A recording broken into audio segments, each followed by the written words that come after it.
don't have an advertiser at the moment. You all have been so generous over all these many years, and we haven't been asking for donations simply because we had advertisers and now we don't. So we are asking any of you who can give. You can do that through PayPal at steelereport@gmail.com, or Bill has a Patreon account. And if any of you have a business that you would like to advertise on our channel, let us know that as well.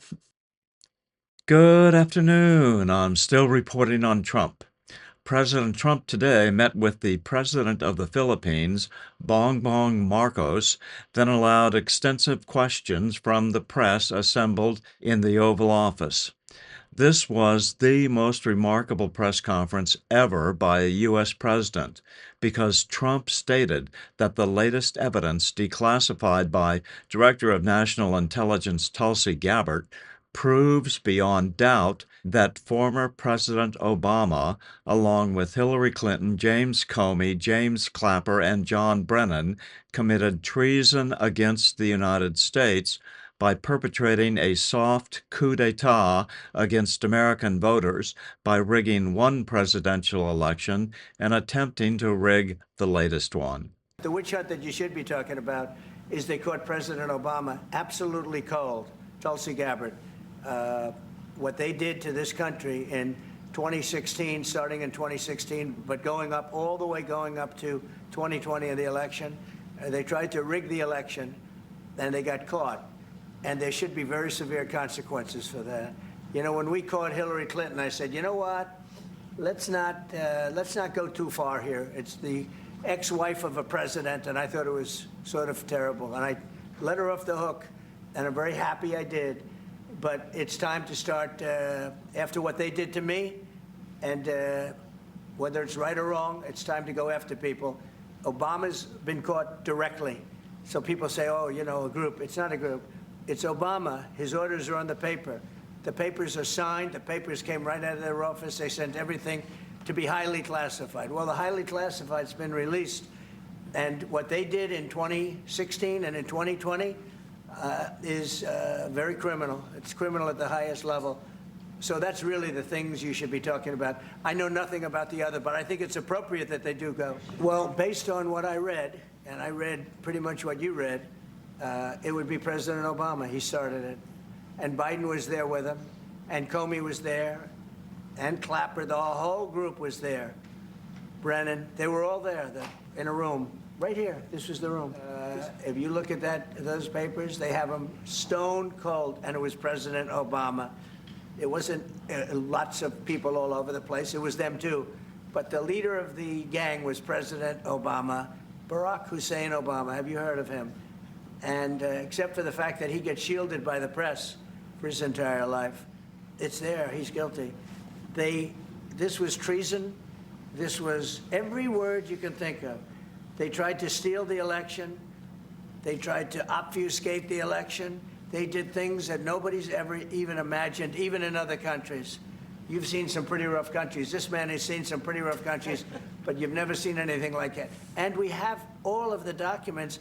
And from what Tulsi told me, she's got thousands of additional documents coming. So President Obama, it was his concept, his idea, but he also got it from crooked Hillary Clinton. Crooked is a $3 bill.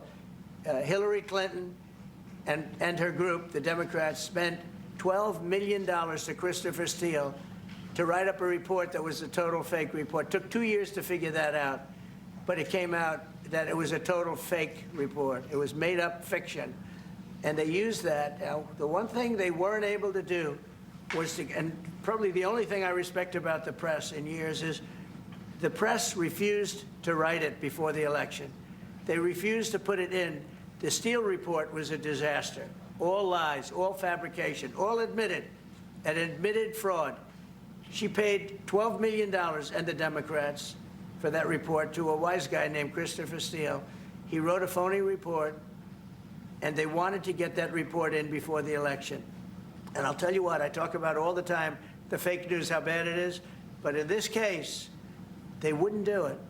They saw it, they read it, and they said, We don't believe it.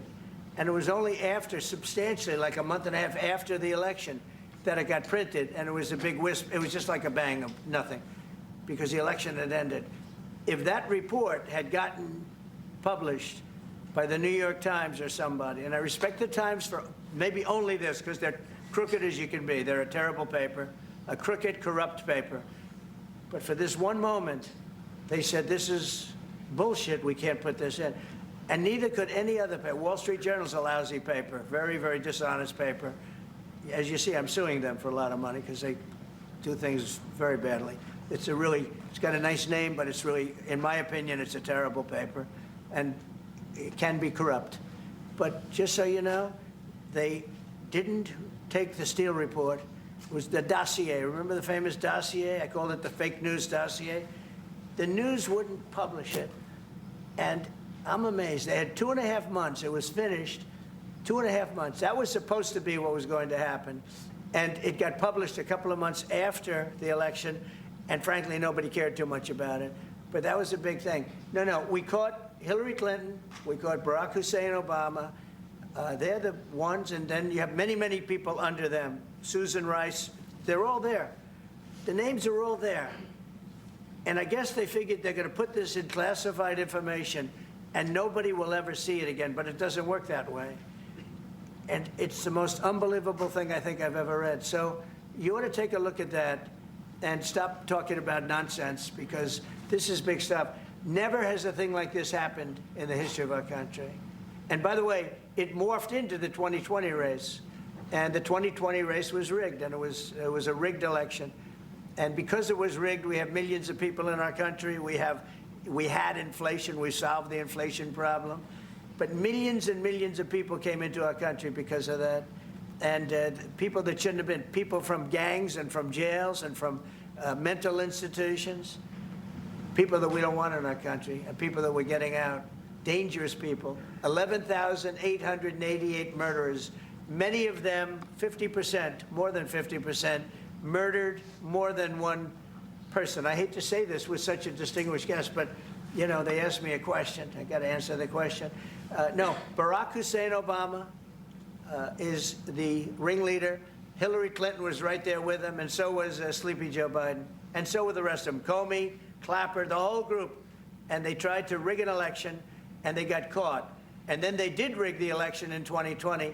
And then because I knew I won that election by a lot, I did it a third time, and I won in a landslide. Every swing state, won the popular vote. But I won that all the same way in 2020. And look at the damage that was caused. Everybody should read the Harowitz Report. Unfortunately, Bill Barr didn't use it. But the Harowitz Report, not appointed by me, it was a report on Comey and the FBI. It is one of the worst shots at a human being I think I've ever seen. In fact, the New York Times did an editorial that was one of the worst editorials I've ever seen about anybody. That was about Comey. You ought to go back and get, and Barr didn't use it because he didn't have the guts to use it, or something happened. I don't know. Too bad. He went to Mr. Durham. Instead of doing the Durham, all they had to use is the Harowitz Report. And I always felt badly for Harowitz, frankly, because he's a Democrat, I guess. He was appointed by a Democrat. But that report has gotten lost, and it shouldn't be lost. You should all go back. It should be mandatory reading. Go back and read the Harowitz Report on Comey and his cronies. And you'll see exactly. We're going to add that to all the stuff that we found. It just confirms it. But what we found is even more so. Now, we found absolute, this isn't like evidence, this is like proof, irrefutable proof, that Obama was seditious, that Obama was trying to lead a coup. And it was with Hillary Clinton, with all these other people, but Obama headed it up. And, you know, I get a kick when I hear everyone talks about people I never even heard of. It was this one. No, it was Obama. He headed it up. This is the biggest scandal in the history of our country, leading right up to the end of it is the Autopen. And the Autopen was used by people, and Biden knew nothing about it. Biden knew nothing about it. They were signing documents that he knew nothing about. As an example, they released the Unselect Committee of Liability. The Unselect Committee spent 2 years grilling everybody, and then they destroyed all the evidence. You know why? Because the evidence made them guilty, and he gave them all a pardon. The Cheney, all the scum that was on the Unselect Committee, Cryan, Adam Kinzinger, and Democrats, and he gave them a pardon. No, Adam Schiff, they have him 100% on mortgage fraud. Why would they allow 21 million people into our country, unvetted, unchecked? You don't allow it. You wouldn't allow people then. He's tough. No, the country's run properly. Biden and his group of thugs, and I don't think it was Biden, I think it was the people that surrounded that beautiful Resolute desk right behind you. They allowed 21 million people, probably much more than that, and many of them came from jails and gangs and drug dealers and mental institutions, insane asylums. Many of them are very sick. 21 million, probably 25 million, probably even more than that. And we're getting them out. Many were murderers, as I said. They killed people. Many killed more than one person. Stone cold murderers. I don't understand why they would have allowed that. There's only two reasons: the vote, because they want voters. That's one reason. I don't think they would have done it for that, because they cheat. You know, they're so good at cheating, they don't need that. But the vote, and the second reason is they hate our country. I think they hate our country. I actually do. And it's the biggest problem. I mean, much of our time is spent with, you know, we have the strongest border anywhere in the world now. Maybe even stronger than your border, if you can believe it. We have no people came in last month, zero, which is pretty amazing. I'm not even sure I can believe that. But liberals are the ones that do that calculation. So, but we had no people come in.